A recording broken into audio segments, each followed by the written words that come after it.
Hi friends, मैं आकांक्षा GK with आकांक्षा में आपका स्वागत करती हूँ। फ्रेंड्स, आज हम आधुनिक इतिहास के कुछ प्रश्न पढ़ने वाले हैं। आज हम 3 आंसर्स पढ़ेंगे और ये 3 जो आंसर हैं वो 6-6 नंबर के हैं। तो हम इनको पढ़ेंगे। पहला है ब्रिटिश न्याय की विशेषताएं लिखिए, दूसरा है रेगुलेटिंग एक्ट की कमियां लिखिए और तीसरा है ब्रिटिश भू राजस्व नीति के प्रभाव लिखो। इनको 6 नंबर में लिखना है हमको और नए सिलेबस के अनुसार देखें तो हमको 5 नंबर में लिखना है। 5 नंबर में या 6 नंबर के लिए आपको केवल एक पेज में अपना आंसर लिखना है और बहुत जल्दी में लिखना है, ताकि आपके जो 10 प्रश्न रहते हैं 6 नंबर के या 5 नंबर के वो बहुत जल्दी हो जाए। तो चलिए स्टार्ट करते हैं किस तरीके से हमको उनको लिखना है कि हमारा आंसर बहुत जल्दी भी हो जाए और हमारा पेज भी हम एक पेज में कंप्लीट कर पाएँ। पहली बार हैं तो चैनल को सब्सक्राइब ज़रूर कीजिएगा, वीडियो अच्छा लगे तो लाइक कर दीजिएगा, शेयर कीजिएगा और कमेंट कीजिएगा। तो चलिए स्टार्ट करते हैं। आज का हमारा पहला क्वेश्चन है रेगुलेटिंग एक्ट की कमियां बताइए। रेगुलेटिंग एक्ट लिखने से पहले एक बार हम इसका पैटर्न देख लें क्या किया है मैंने। सबसे पहले मैंने थोड़ा सा इंट्रो दे दिया ऊपर, फिर इसकी क्या कमियां हैं वो लिख दिया और फिर लास्ट में हमने इसका निष्कर्ष लिख दिया है ना। तो चलिए स्टार्ट करते हैं। फ्रेंड्स, ये मेरे नोट्स का ही एक पेज है। मेरी आधुनिक इतिहास के जो नोट्स तैयार हैं, हैंड रिटन है मेरा। ये जो आपको दिख रहा है यही मेरा नोट्स है। मैं प्रिंट नहीं कराती हूँ। प्रिंट कराने से नोट्स को थोड़ा सा पढ़ने में प्रॉब्लम होता है और जितना हैंड रिटन रहता है नोट्स पढ़ने में आसान होता है। दूसरा, अगर आप स्वयं के नोट्स भी बनाते हैं तो आपको ज़्यादा सुविधा रहती है। तो आप इसको फॉलो कीजिएगा। अगर आप मेरे नोट्स नहीं ले पा रहे हैं तो कोई प्रॉब्लम नहीं है, जो मैं वीडियो लाती हूँ आप वीडियो से भी देख सकते हैं। तो चलिए स्टार्ट करते हैं। सबसे पहले रेगुलेटिंग एक्ट कब बना था? तो 1773 में रेगुलेटिंग एक्ट पारित हुआ था। इसी के द्वारा भारत में अंग्रेजों द्वारा विधानों की श्रृंखला प्रारंभ हुई। विधान मतलब नियम, कानून। तो 1773 जब एक्ट लागू हुआ था, वॉरेन हेस्टिंग्स उस समय गवर्नर थे।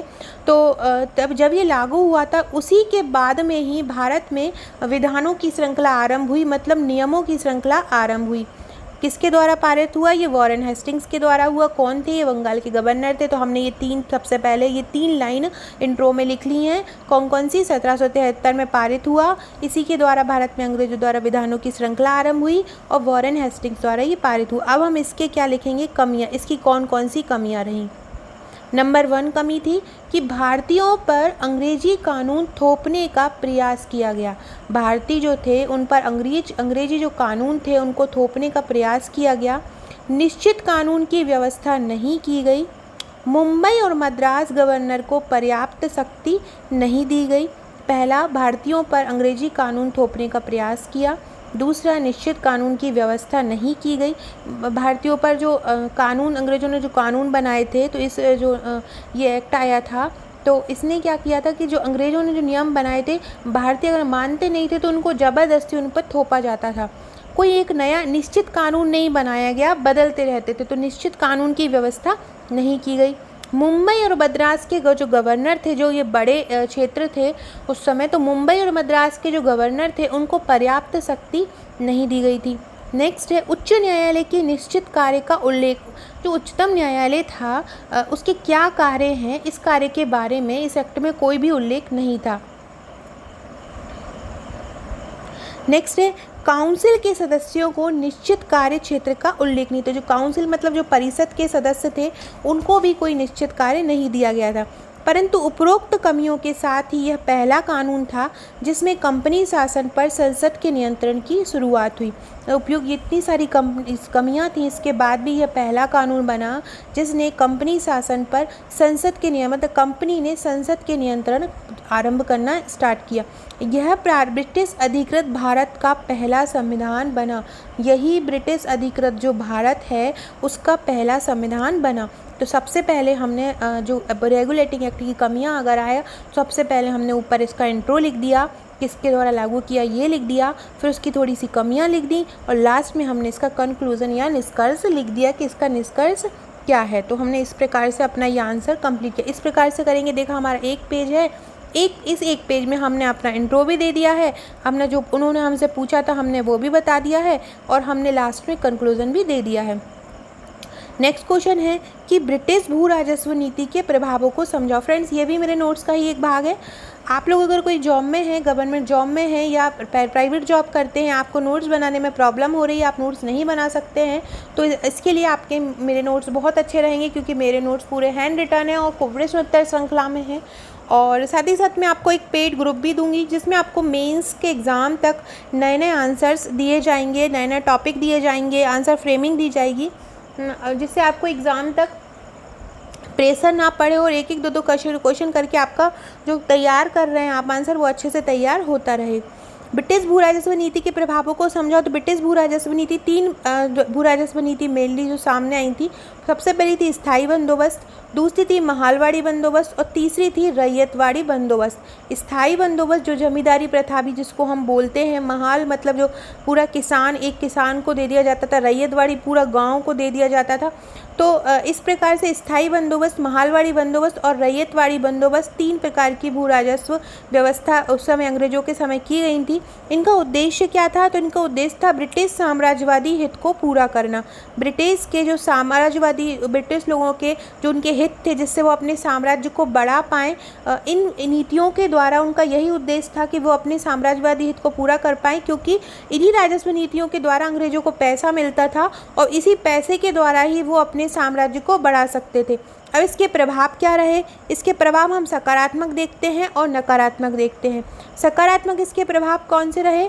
सामाजिक आर्थिक स्थिति जमींदारों की मजबूत हुई, कृषि का वाणिज्यीकरण हुआ। क्या हुआ? सामाजिक आर्थिक स्थिति जमींदारों की मजबूत हुई, कृषि का वाणिज्यीकरण हुआ।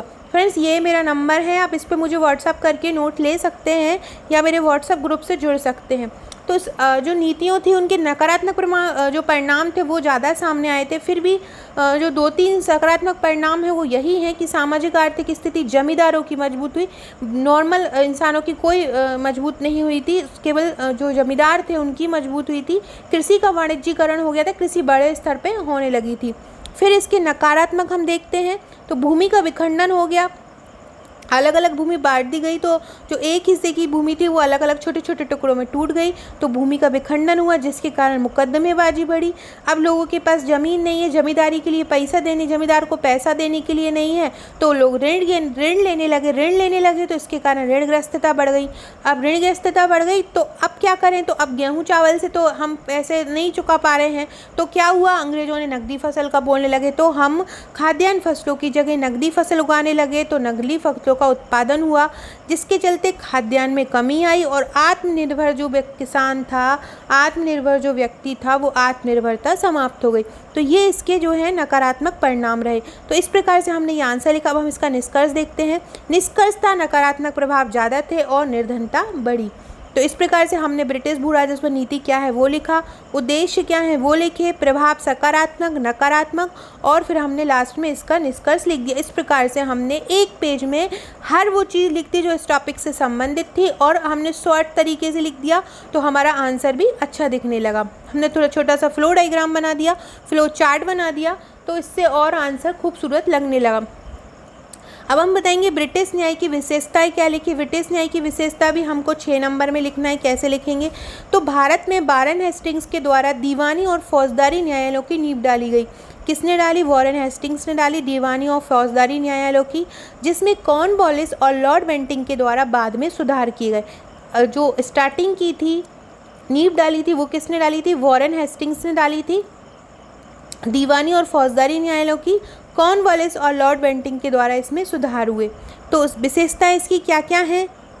ब्रिटिश प्रशासन कानून के अनुसार चलाया जाता था।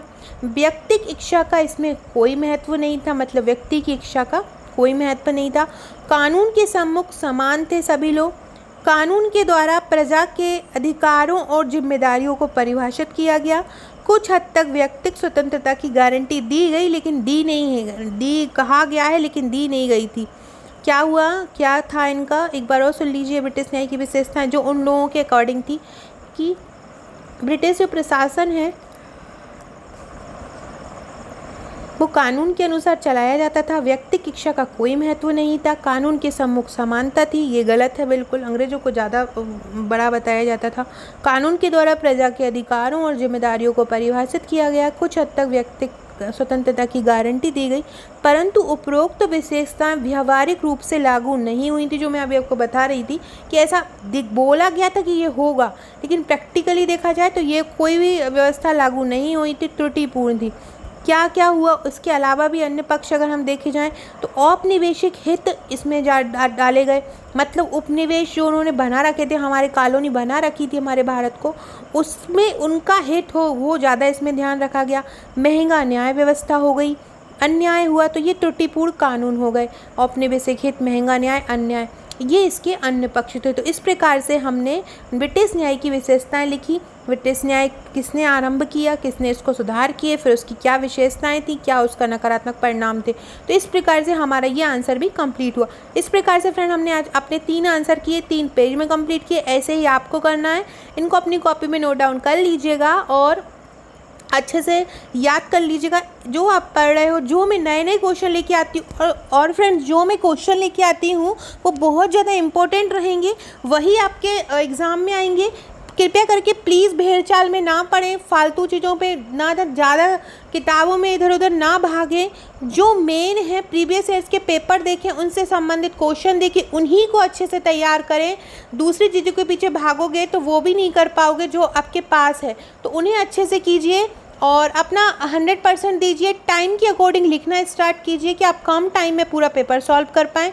प्रीवियस ईयर्स के पेपर सॉल्व कीजिए, जो मैं आंसर्स दे रही हूँ वो अच्छे से कीजिए, उन्हें बार बार लिखिए, सोचिए कि आप उसको कम टाइम में लिख पाएँ। जल्दी ही मैं अपने टेलीग्राम चैनल पर टेस्ट सीरीज़ स्टार्ट करूंगी, तो टेस्ट सीरीज़ के लिए आप टेलीग्राम ग्रुप में ऐड हो जाइएगा। मेरे व्हाट्सअप ग्रुप में ऐड होने के लिए यहाँ मेरा नंबर लिखा होगा, उस नंबर में मुझे आप व्हाट्सअप कर सकते हैं। साथ ही अगर आप मेरे नोट्स परचेज़ करना चाहते हैं तो ये पूरे नोट्स की डिटेल दे दी गई है। अगर आप सॉफ्ट कॉपी लेना चाहते हैं तो 2700 में आपको सॉफ्ट कॉपी पूरे का मिल जाएगा विद एमपी। स्पेशल एमपी सबसे ज़्यादा इम्पॉर्टेंट है, जो मैं अपने अकॉर्डिंग आपको सजेस्ट करूंगी।